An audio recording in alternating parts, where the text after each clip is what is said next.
Ron Ananian The Car Doctor. Thanks for stopping by the garage. Danny's on the camera today. We're underneath this customer's 2017 Chrysler Pacifica. It has a problem with, Danny, can you shoot over here? All right, they had gone into the dealership where it sat for a week before they looked at it. Customer states the ABS and electronic stability control light comes on. All right, so they had a concern. They're seeing ABS light and stability control lights on at the dashboard. The dealership quoted them, left rear wheel speed sensor and connector, right rear wheel speed sensor and connector, $700, $700, $712, $689 to replace them. I did my diagnosis. I went through, I scanned it for codes. Yes, I have circuit fault codes for the left rear sensor, nothing for the right. I took it for a ride. I scanned it. All right, I graphed out my sensors. I have signal from right rear, both fronts, nothing from the left rear, the one just behind me. Okay, let's put it up in the air and take a look. What do we see?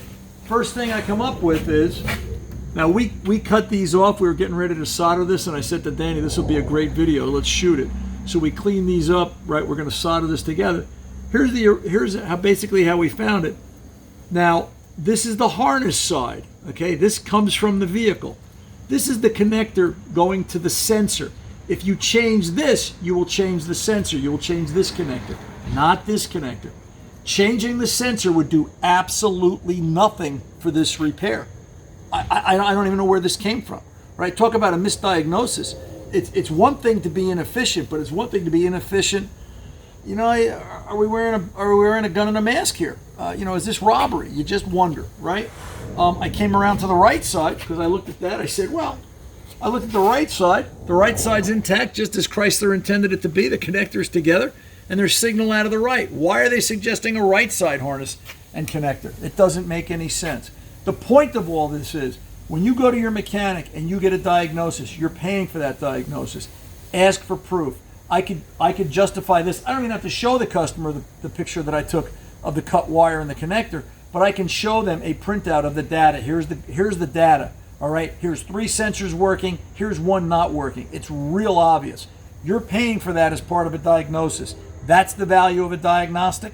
That's why you do it, and that's why you want printed copies. That's your information. Those are your reports. Make sure you get it. This didn't look right to me. Doing both of them on a 68,000 mile vehicle, and upon further digging, I saved this customer $700. Saved this customer a lot of money because it doesn't even need a sensor. We're going to solder this together and we're good to go.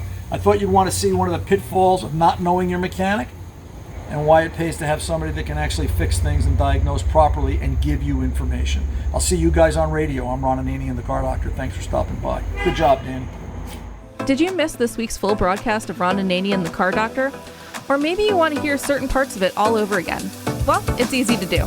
Once the show airs, it then becomes a podcast. You can find it through all major podcast players and media: iHeartMedia, Google, Amazon Music, Spotify, and so much more. Use your favorite search engine and ask for Ron Ananian Podcast. Watch what happens next. Need more Ron? That's okay. Look for Ron Ananian, available via podcast, wherever podcasts are found.